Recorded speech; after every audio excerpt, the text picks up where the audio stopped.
Governor Sisolak. Here. Lieutenant Governor Burkhead. Here. Thank you. Dr. Weldon Havens. Here. Thank you. Mr. Josh Reed. Here. Thank you. Mr. Jay Barrett. Mr. Jay Barrett, I did see you on there earlier. Let me just circle back to you, okay? Mr. Ray Specht. Yep. Thank you. And for our non-voting members, Mr. Dale Erquiaga. Here. Thank you. Mr. Terry Reynolds. Here. Thank you so much. And let me just circle back to you, Mr. Barrett. Okay. I did see you online. Let me work with you on the audio in a moment, but we do have quorum, Governor. Okay, thank you very much. Closing item number 1, move on to item number 2, public comment. This is the first time set aside for public comment. Anyone wishing to address the board on any item on today's agenda, items on the agenda, please step forward, identify yourself for the record, and comments to be limited to 3 minutes. Do we have anybody in Las Vegas here wishing for public comment? Okay, do we have anyone in Carson City? No. Okay, do we have anyone on the phone or any written public comment? This is Jeanette Holken for the record. I didn't have anyone online and nothing written was submitted either, Governor. Thank you very much. We'll close public comment item number 2, move on to item number 3, approval of the June 16th, 2022 board meeting minutes. Do I have a motion for approval of the minutes? Davis, I move to approve. We have a motion on the floor. Any discussion on the motion? Hearing and seeing none, all in favor signify by saying aye. Aye. Aye. Any opposed? We have 1 abstention from Lieutenant Governor Conor Burkhead. Item number 4, Executive Director's Report update and the Director's Report. Oh, Governor, thank you. I apologize I can't be there. I am at home recovering and isolated from a severe bout with COVID. I appreciate the work of the GOED team in keeping everything moving for today, and particularly Bob Potts, who flew down from the meeting and will provide you support. We're joined today in Las Vegas by Dr. Roland Stevens and his team from SRI, who are in Las Vegas working on the update of the State Economic Development Plan. He'll speak a little later in the meeting on findings so far. This is made possible through a grant from the Economic Development Administration. On the staff, I want to commend the work of Karsten Heiss, who has secured approval by the U.S. Treasury Department for the first $35 million of what could be $105 million for the state small business credit initiative. In addition to supporting existing small business, this is going to help startup and venture capital initiatives. It will be a major undertaking by GOED and its nonprofit, the Battleborn Fund. And I also want to thank board member Sasha Stevenson, who's leading the startup subcommittee of the board. We've now had two successful meetings. We will lead a panel, Governor, at your conference on infrastructure on September 30th. This is an important forum because we need to address some of the infrastructure challenges we face for further economic development, particularly in Southern Nevada, and would encourage any and all that can participate to be there that day. Looking today's business climate could not be more volatile or uncertain. While many businesses are taking a watch and wait strategy, we have 5 today that are moving forward and creating new opportunities in Nevada. We are in discussions with several others, and they were not ready for this meeting. I would advise the board to be prepared for a robust December meeting and the possibility of a special meeting to get through what we have percolating in the back at this point. So, Governor, with that, I've submitted the formal report. Before we turn to the metrics, I'd be glad to answer any questions. Thank you. Do we have any questions for Mr. Brown? We hope you're feeling better. Thank you. Any questions for Mr. Brown? Okay, hearing and seeing none, I'll close item number 4. Move on to the metrics report. For the record, Bob Potts, I'm Deputy Director of the Governor's Office of Economic Development, and I am going to cover in place of Chelsea Warburg, our research manager, who has become the Director of Business Development North. She unfortunately caught a really bad bout of COVID as well. So anyways, but didn't catch it from the director. We're 450 miles apart. So anyways, so I'm going to be pretty brief as I kind of go through this. As you can see at the cover page of the metrics report, we're down on all the counts, whether you talk about the number of assisted companies, the jobs, the initial jobs, the build out jobs, they're all down.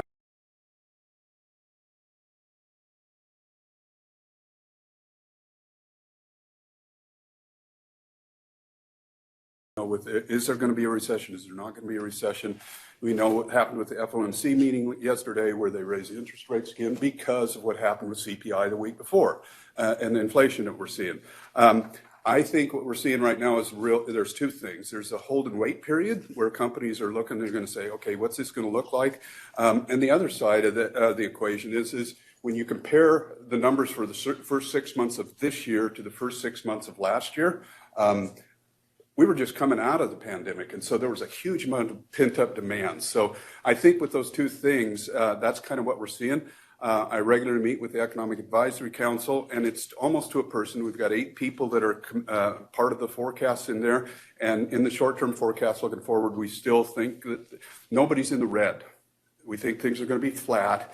We're all going to keep our fingers on the pulse going forward, but right now everybody's pretty bullish on where things are at right now, considering the environment that we find ourselves in. So wages are up. That's a good thing. So less jobs, higher paying jobs, and the capital investment is significantly higher than it was the first 6 months of 2021. So there's a lot of other information in the metrics report. I'm not going to go any deeper into it than that, but I'll open it up to any questions, and I'll always make myself available to answer any questions, Chelsea or I, and our new research manager that's coming on board, Haley Owen. She's a huge win for our team. She's an accomplished economist, and she's had experience in the States, so that'll be helpful. The one other thing that I want to bring up is, and this will become important as we start talking about the abatements and the companies that are coming forward and everything, is a huge shift that we're seeing in the wages. So if you go back to 2019, the average wage was $24.18. 2020, it was $26.67, and now we're at $28.14. So that's a $4 jump in 2 years, essentially. So that's a good thing. And there's a reason why that's all happening, and it's because there's a huge structural shift that's undergoing in our economy right now.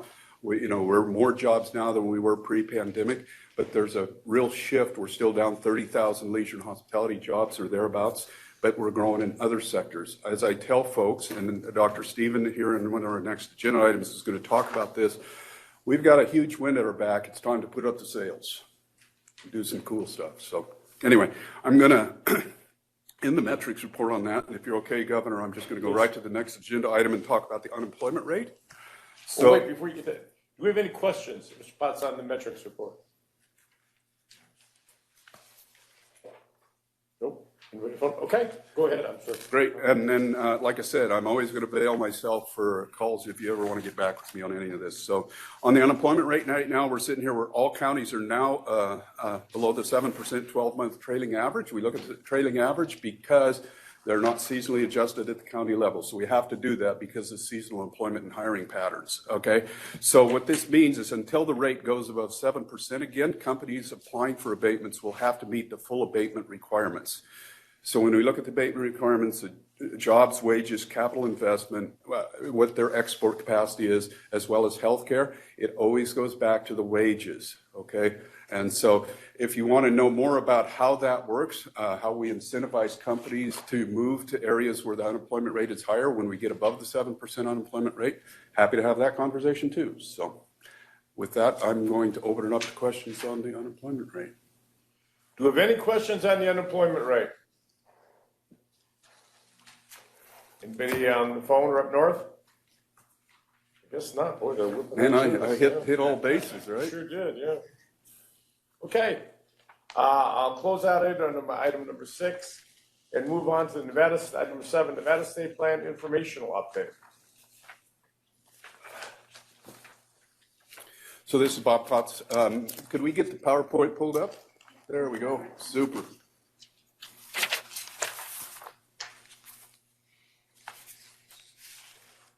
Good afternoon, Governor. Good afternoon, ladies and gentlemen. And good afternoon all online as well. In the spirit of this meeting, I will move quickly and in a focused way to give you an update on a plan that you will see more or less refined by the December meeting. But this is a check-in, so you know where we're going, some of the directions.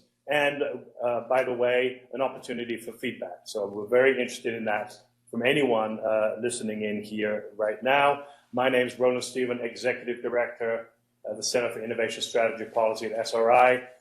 We have worked in partnership with GOED and with other entities across Nevada for many years.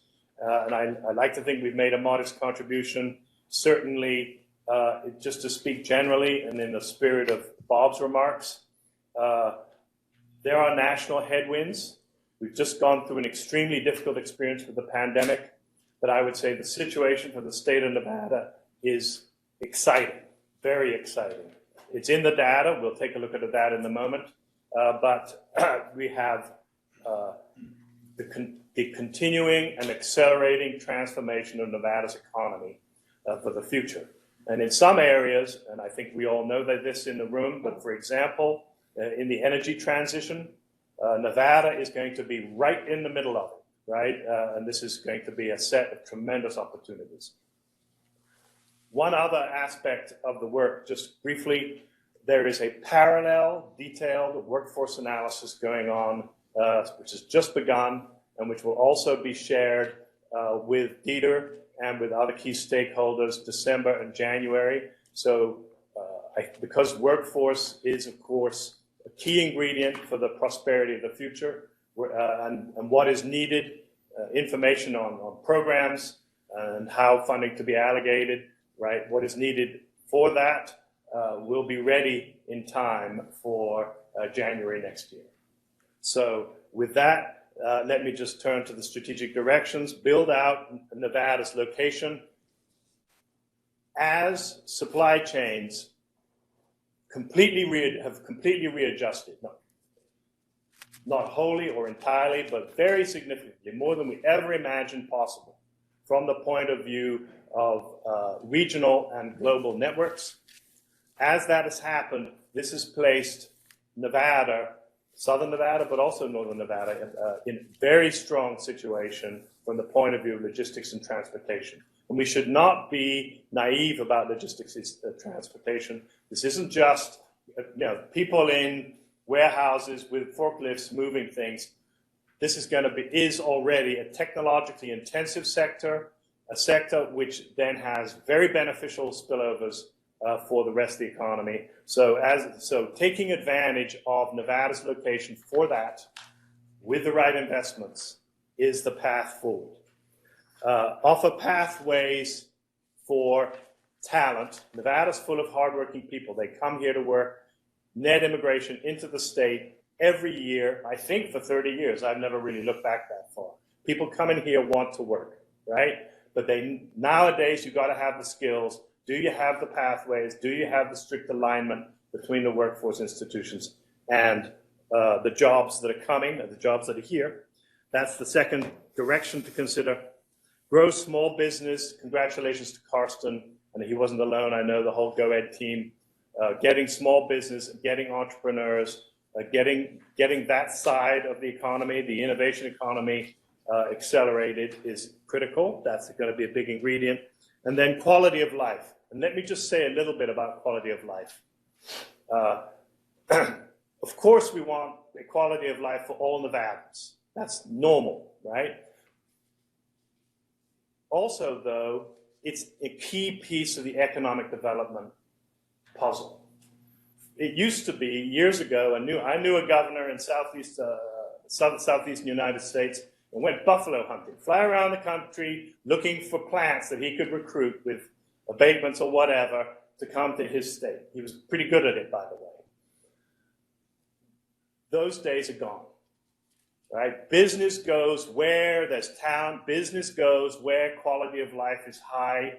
Business goes where they know they can keep their talent. So then they bring their people with them. They're going to come. They're going to be happy. They're going to have a rich life. Their spouses will have a rich life, and so on and so forth. So quality of life is critical, not just as it should be for all Nevadans, and there's an equity piece there. Let's make sure quality of life is spread through all of the zip codes in our prosperous urban areas.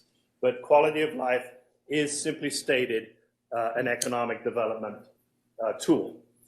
So we'll get into what that means in a little more detail in a moment. We're going to keep moving. Next slide, please. Here are the target industries: information technology, including broadband, data hubs, cybersecurity, the fintech associated with the resorts, is an opportunity we've identified for years, and there's growth there. And then technology suitable for manufacturing. Interesting how many of these overlap. Transportation and logistics, warehousing, wholesaling, trucking, right? All of that now has to be very smartly controlled. Warehouses, we're going to end up in an age soon where warehouses will have 3 people in them, right? And they're going to be completely automated. Does that mean, whoa, there are no jobs? No, you'll need people to maintain the machines. You'll need specialists to come in and control the atmosphere and all those other things. There'll be jobs, there'll be good jobs, high-skilled jobs. Natural resources and technologies, we've reshaped the name on that. Of course, Nevada's a silver state, Nevada's a mining state, but that is going to be so much more in the future. In particular, the goal stated in actually the last strategic plan and really being completed now is to complete the battery supply chain in Nevada. So from dirt all the way through to recycling. That has to be the vision. That places Nevada right in the middle of the energy transition. And there's much more besides that, other forms of renewable energy, energy generation and distribution, and then building out charging networks in your urban areas, for example. Hospitality, sport, tourism, sports. Is that a target industry? Of course, hospitality is a very large, mature industry in Nevada, of course, right? But around the edges, there's some very dynamic pieces worth singling out. You have sports, right? Sports teams, esports, my teenagers tell me, are big, right? Sports medicine, perhaps, right? That spills over into the medical side. The creative arts. No, there are few cities in the world have, on any day of the week, the kind of performing arts talent you have in Las Vegas. They, of course, are working the venues. Are there digital arts opportunities that they can take advantage of, and so on and so forth? So around hospitality and tourism, sports, the creative industries, there's some great opportunities. And let me include one last thing. Well, Colin Robertson will call me afterwards. Outdoor recreation, right? People come to Nevada not to go inside and stay inside, come to Nevada to take advantage of incredible outdoors opportunities. And finally, advanced manufacturing, of course, I think speaks for itself. Next slide, please. We're going to move quickly through these 2 slides, but here are the numbers. At the top, percentage change in jobs, look back 10 years. On the right, the location quotient. Location quotient of 2 for hospitality, gaming, and tourism. In other words, twice as great, not surprisingly, in Nevada as the average of the United States.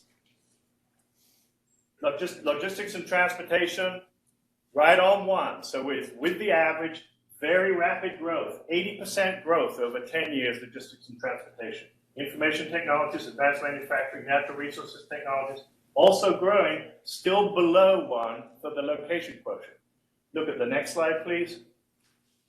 But here's how much their location quotients have changed the last 10 years. Obviously, hospitality, tourism, sports, not much. It's huge, but it's mature. This is the hallmark of the diversifying Nevadan economy, right?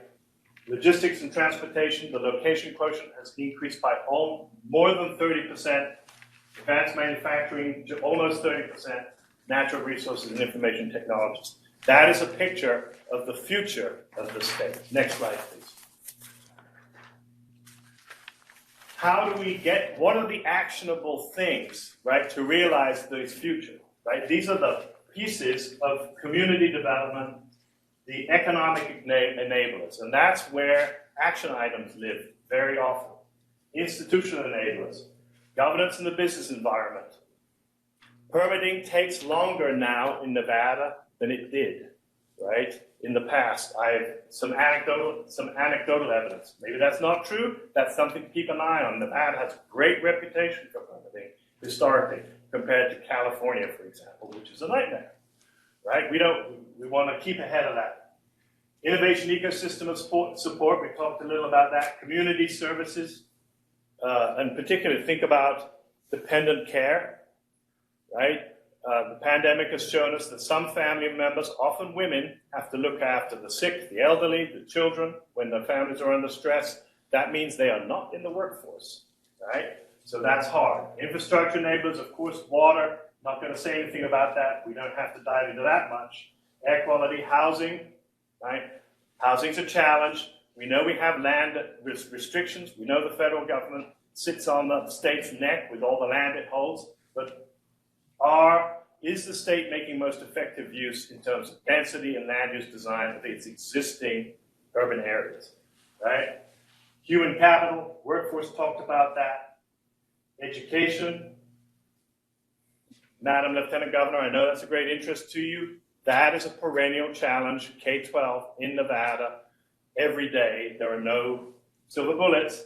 GOED can't fix that, but we're always going to call it out. And then healthcare, worth saying two pieces to healthcare, right? One is great improvements have been made in health services in Nevada in the last 10 years. But Nevada has continued to grow. So it's kind of, you're on a hamster wheel. You're running hard, but just to keep up. You have the medical school, you have nursing programs, and so on. There's still work to do. So we'll aim for some recommendations about that. At the same time, we hear stories about people coming to Nevada for highly specialized medical treatment. So there's a little bit of actually potentially in the future, exporting cosmetic surgeries, sports medicine, pediatric medicine, and so on and so forth. So those are tiny. That's not for everyone, but maybe that's something for the future. Next slide, please. Okay, we have, this is an example. We're going to flip through these very quick. I'm not going to spend any time on this. How we do our analysis, we take... Doctor, if I could interrupt you. Yes. You can be conscious of all the members' time. Yes, I mean, yes, we've Governor. got this, and they're going to take advantage of reading, but you need to read everything to us. All right, let's click right through these to the last swap page. So one more, 2, 3, there. Oh, I'm sorry. Oh, almost. Okay. Sorry, I'm listening. We identify the strengths and the weaknesses, map them onto the opportunities. There's nothing in those boxes there I haven't already mentioned, right? And from that fall out recommendations. Next slide, please. Bolster the innovation ecosystem. Here are some examples, right? Be the data capital. Make sure 5G and information, make sure you have glass in the ground in your major urban areas. So important. For example, strengthen talent pipeline. Hear from firms. Hear from the firms who are here. Hear from the firms who want to come here. The specific skills that they have and deliver them on site. Right? Support target industries, of course. Lots of straightforward recommendations about that. Strengthen the economic enablers. Of course, healthcare is good. State capacity is challenged. State of Nevada is short thousands of people, right? Unfilled jobs. That's a piece of the puzzle too, right? That helps hold up the sky. That's all. Thank you. Thank you. Do we have any questions for the doctor on this presentation? Yes, if I may. Please. You mentioned education a couple of times. I see it here, low K. Ray, if I could get you to turn on your microphone so they can get you. Thank you. Two very quick comments. Notice you mentioned education and you have K through 12 performance on this page here. Should we increase that from K through higher education? No offense, Councilor, but it's a focus that we need. Well, It's a focus that we need to grow, and I think that's pretty obvious, and you know that. But I would just suggest continuing that on through higher education, if that's okay. duly noted, and maybe pre-K through 16 or whatever I hear. These are phrases we hear. Yes. And one very last quick comment on your two graphs here. Yes. Okay.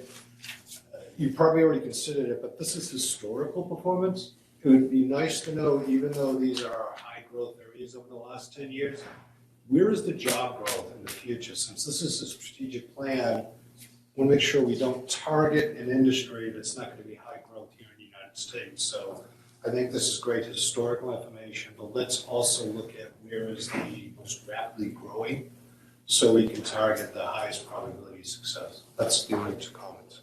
Duly noted. Good comments. Anyone else have any questions here in Las Vegas or comments? How about up in Carson City? Nope.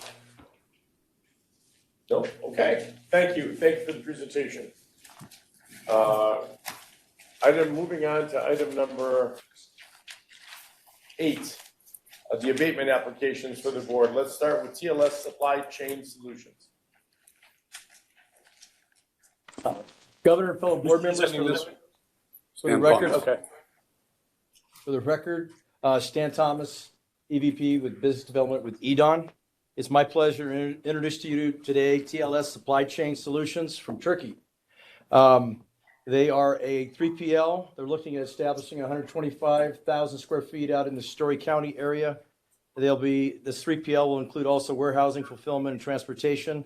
They'll be creating about 30 jobs and the average wage at $33.58 with a capital investment of just about $4.5 million with a headquarters. It's at this time I'd like to introduce to you Hamdi Terrell. He's the Chief Strategic Investments Officer with TLS Supply Chains, and I'll turn it over to you, Hamdi. Okay. Thank you, Stan. Governor, the members of the board, the guests, good afternoon. For the record, my name is Hamdi Terrell. I am the Chief Strategic Investments Officer at TLS Logistics. I am today representing our U.S. entity, TLS Supply Chain Solutions Incorporated, with our board members here, Vice Chairman Yavuz Ünal, Executive Vice President for Transportation, Sinan Ünal, and Country Managing Director, Serdar Ünlü. We are all together here. TLS Supply Chain Solutions is a subsidiary of TLS Logistics, which has over 20 years of market experience as a recognized logistics provider. Today, TLS operates around 18 warehouses with total 2.5 million square foot space in Europe, and we have around 1,600 shipments daily basis. And we are a group of 1,200 talented employees altogether all around the world. We have consolidated revenue of $250 million by the end of 2021. And we are excited about headquartering our US entity and investing in the Northern Nevada for third-party logistics operations, including warehousing, fulfillment, transportation, distribution, and freight forwarding services for interstate as well as interstate customers. The investment involves establishing 125,000 square foot of facility in Story County and purchase of material handling equipment, racking, transportation equipment, and IT infrastructure. The total capital investment is projected to be $4.5 million. We have contacted local suppliers from Nevada to supply all these equipments that we need. In 2 years, we are planning to create 30 jobs with an average hourly wage of $33.58. Our employees will benefit compensation package with overtime, paid time offs, increases, retirement plan, and also bonuses. 67% of our employees' healthcare premiums will also be covered by our company as they commence 3 months after the hire. We started working with Nevada Job Connect for helping us finding the required talent, and Job Connect will also provide us training programs needed for our operations team, as well as focused courses for the talent development within the company. Our investment journey started with a month-long visit to different states in the US at the beginning of this year. We had meetings with many different development agencies, potential customers, and institutions all across the country. And we finalized our decision with the help of GOED, EDON, and University of Nevada, Reno, and the state, and established and headquartered our US entity, TLS Supply Chain Solutions, in Reno, Nevada. We received our Nevada State Business License by the end of March this year. We opened our office at the Applied Research Facility at the University of Nevada, Reno, for business development and investment planning purposes. We also applied for Federal Motor Carrier Safety Administration for US DOT and MC numbers to be able to start transportation and distribution services. Lastly, I will talk about our technology. TLS is a technology-driven company. We focus on customers' needs and provide solutions to improve their operational efficiency, optimize material usage, and decrease cost using the state-of-the-art technologies.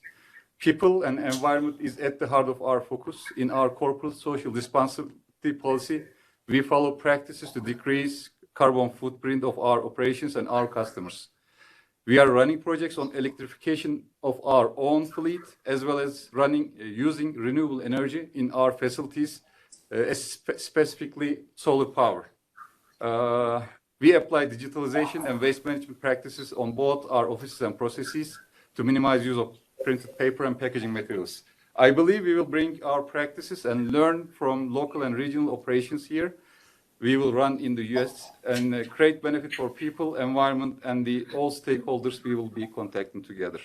I thank on behalf of my company and my management team here to the government of Nevada and providing this opportunity to us. Thank you. Thank you very much. Do we have any questions on this application? Anybody? Anybody up north? No. Okay. Do I have a motion?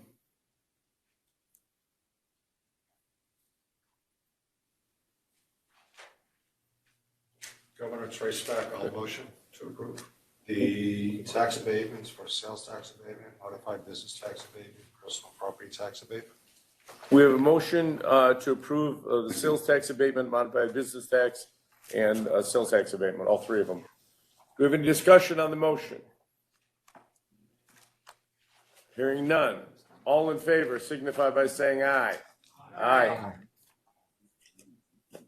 Any opposed? Okay, that motion passes. Congratulations. Thank you. Item number B, Post Consumer Brands LLC. Governor? Yes. This is Josh Reed. I just need to make an ethics disclosure on this one. Is that okay? Absolutely. So I'm a equity partner in the Fenimore Law Firm, and one of my partners in our California office is representing a client in a matter adverse to Post Consumer Brands LLC. On the advice of our board counsel, I'm going to abstain on this matter. Okay, thank you very much, Mr. Reed. Appreciate it. Okay, who's handling? Good afternoon, Governor and board members.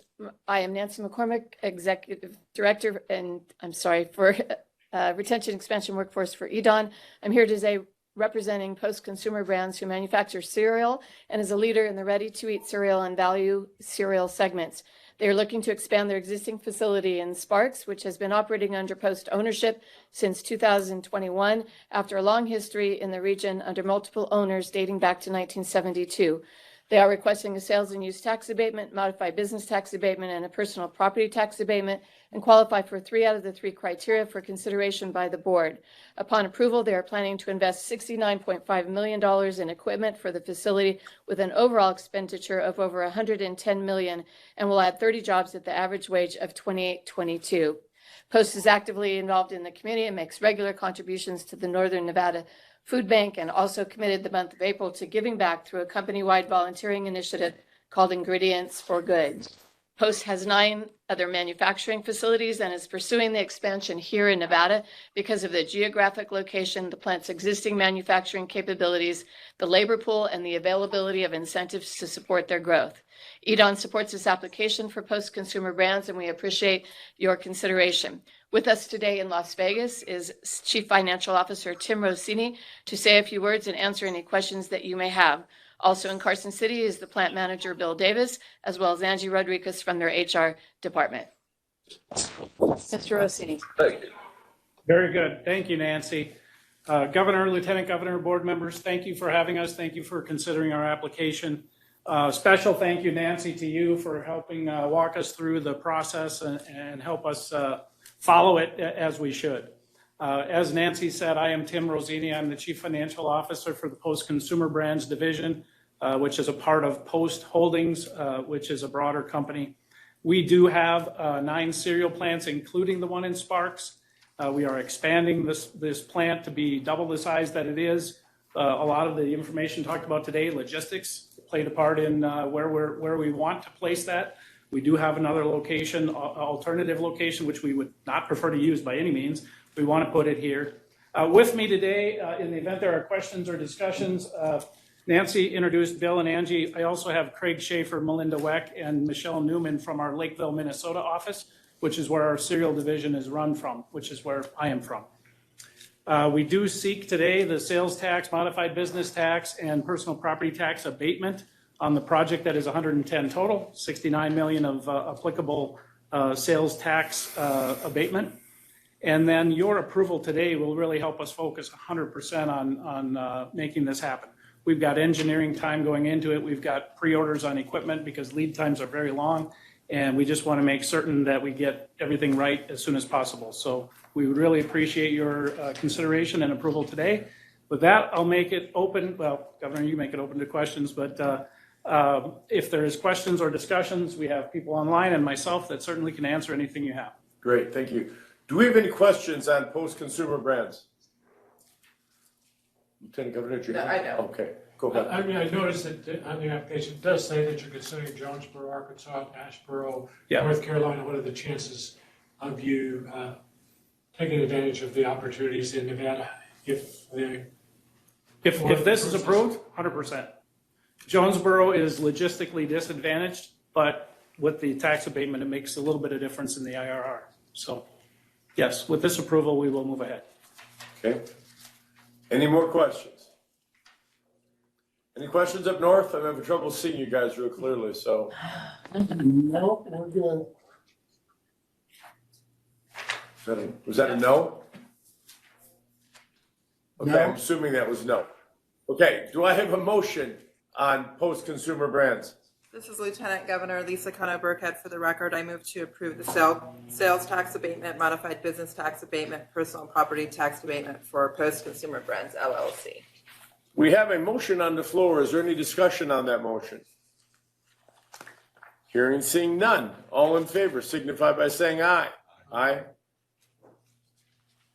I'm not hearing any from up north. I don't believe we have any voting members in the north today. Oh, So okay. you should only be hearing from the south on the voting, Governor. Okay, that makes sense then. I did not know that. Other than Okay. Josh Reed, if he's. Yeah, and we have one abstention, so the motion passes. Right? Thank you very much. And please let the record reflect that Josh Reed abstained on that vote with his disclosure. Next one is ARES Nevada LLC. I think we're with Sephora now. Sephora. Sephora? Go back one tab. I'm sorry. Yep. Let's go back to Sephora. Sephora USA Incorporated. Good afternoon, Governor Sisolak, Lieutenant Governor Burkhead, members of the board. For the record, Perry Ursum, Vice President of Business Retention and Expansion of the Las Vegas Global Economic Alliance, here today in show of support for the application submitted by Sephora USA Incorporated. In 2019, Sephora established a 700,000 square foot distribution center in North Las Vegas to grow their U.S. logistics network. Under the leadership of Matthew Cannon, Vice President of Regional Distribution Centers, and Tucker Morgan, North Las Vegas General Manager, present with me today, this facility has proven itself to be a top-performing DC, complementing Sephora's retail and e-commerce businesses. Today, the company is seeking abatements to make a substantial investment in technology and human capital to optimize their efficiencies with providing products to their consumers throughout the U.S. Sephora's expansion in North Las Vegas would add 33 new jobs over 2 years, producing an average hourly wage of more than $27 an hour. Capital investment projections total approximately $12 million in new equipment. This application was filed in late June and meets the requirements set forth by the Governor's Office of Economic Development and has the full support of the LVGEA. I will now turn the focus to Matthew Cannon to provide additional insight to Sephora's planned expansion. Mr. Cannon. Thank you, Terry. Hello, Governor Sisolak and distinguished members of the board. It's my pleasure to represent Sephora today as we seek your support and approval of our application for tax abatement. For the record, my name is Matt Cannon. I'm the Western Regional Vice President for Distribution for Sephora. And, Mr. Governor, in the interest of time, I will keep my remarks brief. Boy, you caught on fast. I appreciate it. Thank you. So, yeah, we'll keep them brief. But you may recall your visit to our facility back in September 2021, where you met my colleague Tucker Morgan, the general manager of our facility here. Sephora has invested heavily into our infrastructure here in Nevada, and we also employ a lot of Nevadans with high-end wages and benefits, and have done so since 2019 now. In partnership with the Nevada Bureau of Vocational Rehabilitation, we also employ 20% of our current workforce as individuals with disabilities, and we have an accessibility program which we bring in and recruit people and bring them up, and our goal is to bring that up to 30% of our total workforce, not only here in Nevada but across the U.S.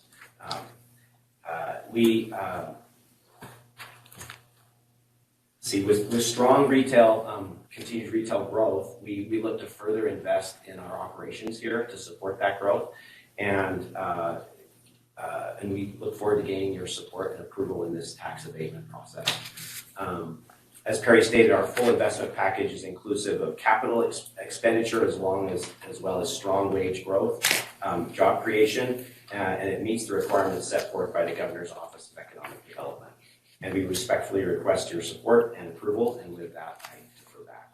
Thank you, and I did appreciate the tour I took out there. It was really informative, and you did a great job, and I really want to thank you for your commitment to employing those with disabilities. It's something that I'm very proud of you for doing. I know I noticed it at the folks you had out there, and it was really nice to see, so thank you, and please continue that. Do we have any questions on this application?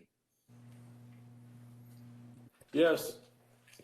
Hi, this is Elisa Caparetta with the Department of Employment Training and Rehabilitation. I really want to thank the folks from Sephora for elevating their partnership with our vocational rehabilitation program.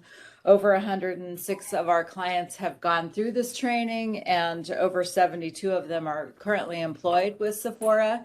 And we really applaud their work and are supportive of the expansion.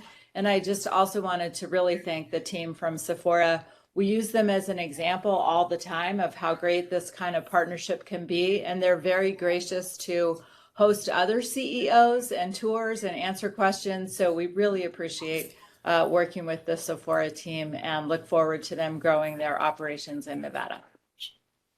Thank you. I agree. Do we have any other questions for this applicant?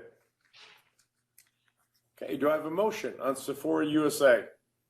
Havens moves to approve the sales tax abatement, modified business tax abatement, personal property tax abatement for Sephora USA, Inc.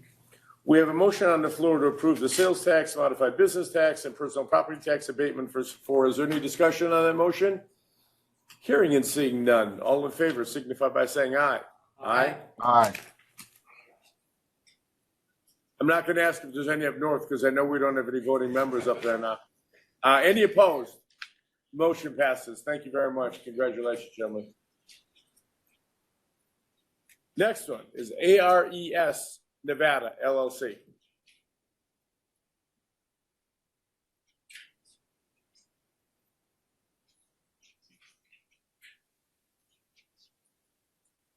Is your team going to come up with you, or they're going to abandon you at the table there in Wisconsin? Yeah.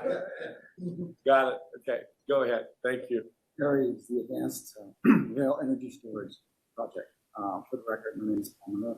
I'm the Executive Director for Southwest Central Economic Development Authority. Thank you, Governor, Lieutenant Governor, Secretary of State, and other distinguished members of the board for allowing Southwest Central to send its support for this project.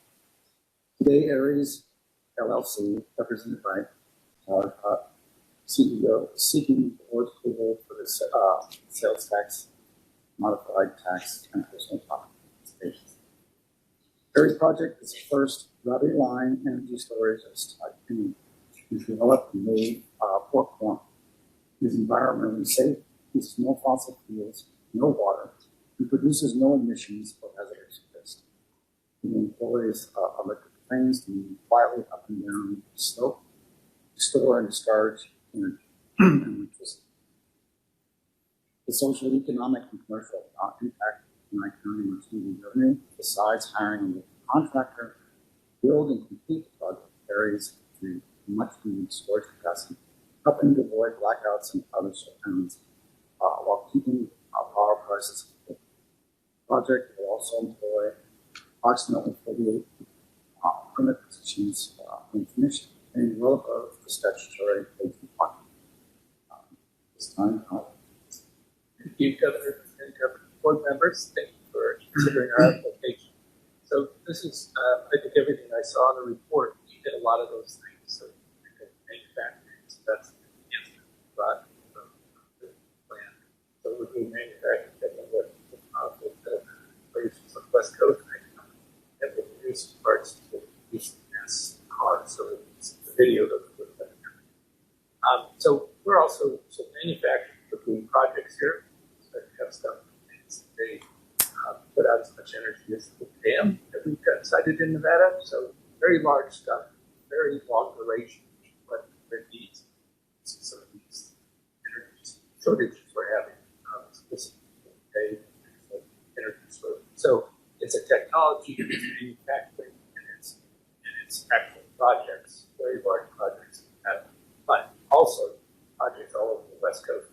So we have basic manufacturing here from everything that I heard on the presentation, from workers, environment, quality of life. Just to see manufacturing was my life, and see the support we get from local people, to see these communities support us now. So they start those stories, bias, and part. So I think it's changing, and it's very much representing manufacturing from when we can expand this from the U.S. If we're talking about projects all over the U.S. with manufacturing firms here for us. And then it always brings local jobs to as in Quorum. We go there. We're not just the technology. So we have those things. We have components, motors, and all those things. But we're actually a construction civil project. And that's what so think of us as manufacturer, think of us as project development, but also think of us as supporting that. I've got one question, if I could. Paul, you'd mentioned it was 48 jobs, but the application says 8 jobs. Well, initially it will, but over the 5-year period, it will come up to, it may go up to 68 permanent jobs, but we don't know that right now. Depends on the. Well, they meet the other two requirements. They do, but I just, those are my numbers that we usually discuss. Okay. That will change as well. Yeah. No, and I want the record to be clear that the application says 8. We met 2 of the 3 requirements, which is all we need. Does that complete your presentation? Yes. Perfect. Do we have any questions on this application? I don't have the greatest long-term memory, but caught my attention with the rail going up and down, creating energy. Have you presented the GOED before? We did. So we got, you guys approved this 2.5 years ago? Yeah. 2018. And so we didn't have a substation at that point. Out of our control, we didn't have a substation. In that time, we were using trains. That was those things we permitted. We did get all that done. We never built it, partially because we had nothing to connect to. So it's an economic. We took that time and decided we needed to, instead of bringing old rail cars here, didn't bring any jobs, decided to build it. So that was the big thing. So we actually have a manufacturing facility, set up so that it's an expansion of that. But we never used any of the money on the first round. So they asked us to come back and reuse it. Sure. So when do you think it will be in operation? Well, I think March is the substation that we sent a couple of videos. The dirt work's been done.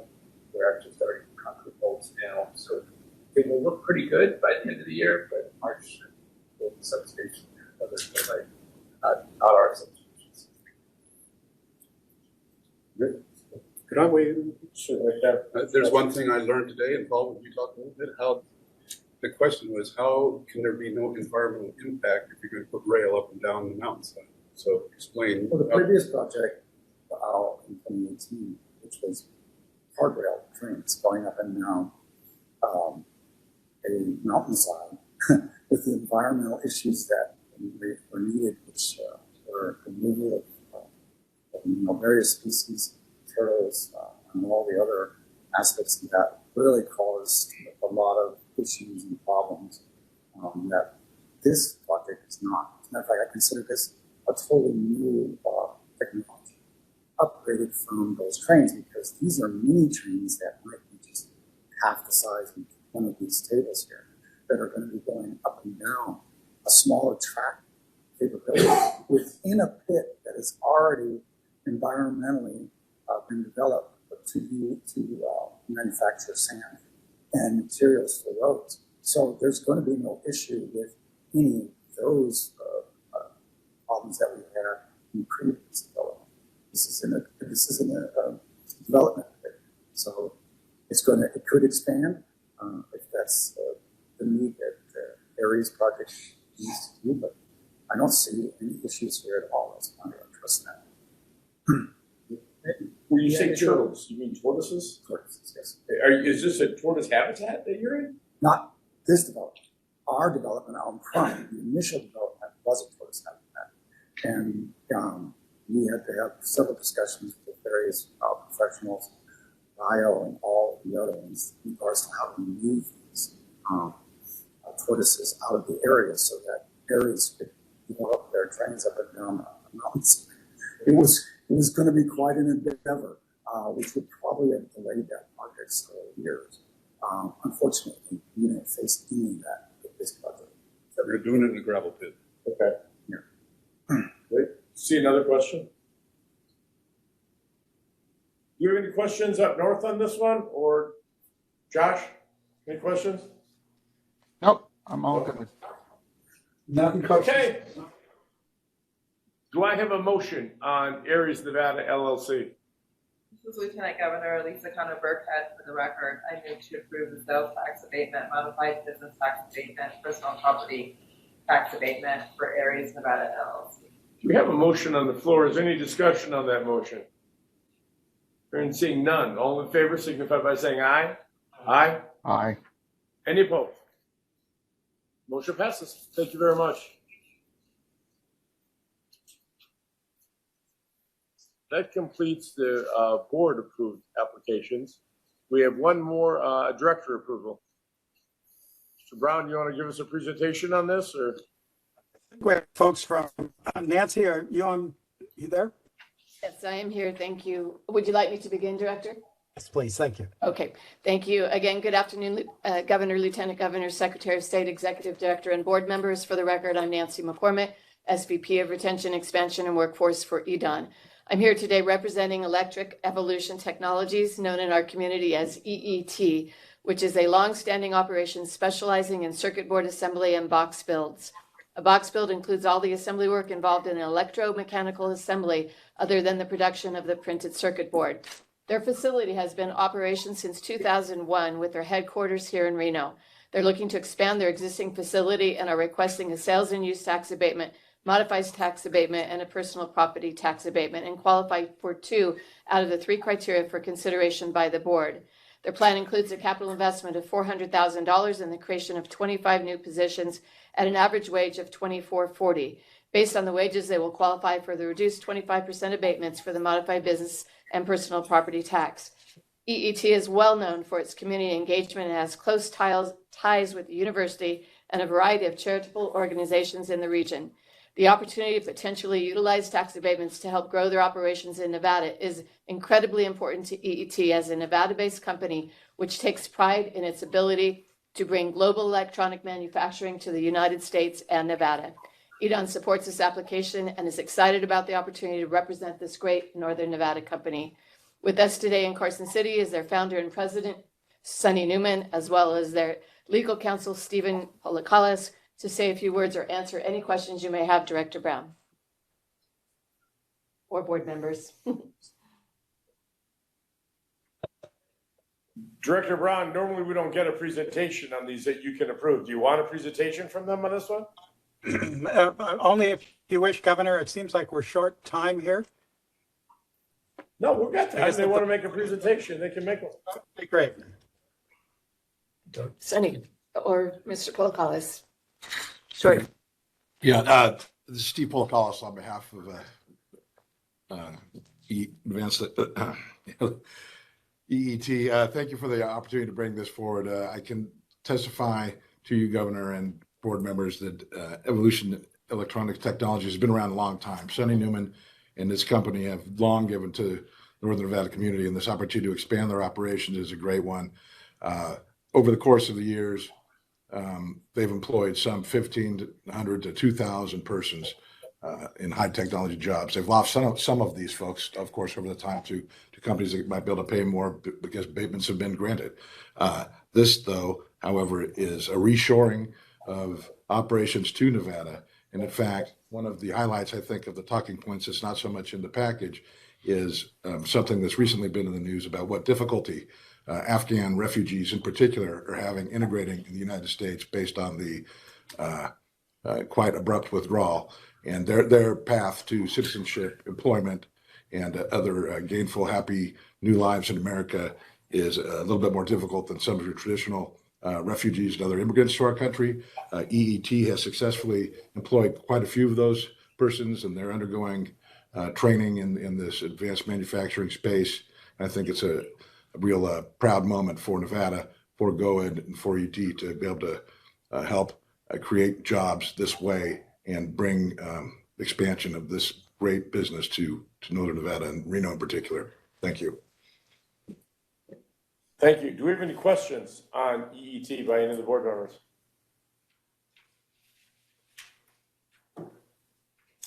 Seeing none. Do you want us to take a vote to verify your approval? No, Brown, the way this works is in the name of transparency is I simply need to say that I approve electronic evolution technologies for a sales and use tax abatement, modified business tax abatement, and personal property tax abatement. And this falls within my authority. Tradition has been to do it at the board meeting. Okay, do we need to take a vote to acknowledge that? Or I've never seen this before. You want me to take a vote on this? Is that a mistake on the agenda or what is that? I have the authority to approve. The tradition has been that I approve these at the board meeting. And so there's no further action needed. Yeah, no, I know there wasn't in the past, but this agenda item says for possible action. That's why I'm asking. So was it written up and that didn't need to be on there? Melanie Sheldon for the record, there was still a vote involved. It was the director's vote, and that's why it was listed as for possible action. The director's vote? Okay, okay, I'll let it go. Never mind. That's good. That's good. Okay. We just haven't had that in the past that I remember that he just automatically approved them. Okay. We'll close item number 9, move on to item number 10, board member comments. Do we have any comments from the board members? Anybody just jump on in? You got a comment? Josh, you got anything? I suggest that I read the article about the water issue and the Henderson BMI complex. Very interesting water issue. Anyway, that's my only comment. Okay. Water is clearly a high-profile issue for all of us, and I know it goes into the analysis on these abatements that we give out in terms of water consumption for the applicants. So we appreciate that.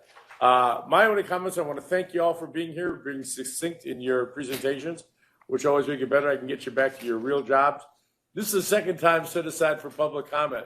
Do we have any public comment on any item under this board's purview in Las Vegas here? Do I have any in Northern Nevada? No, Governor. Yeah. Yeah. Hey, hearing and seeing none. Item number 13, we are adjourned. Thanks, everybody. Governor.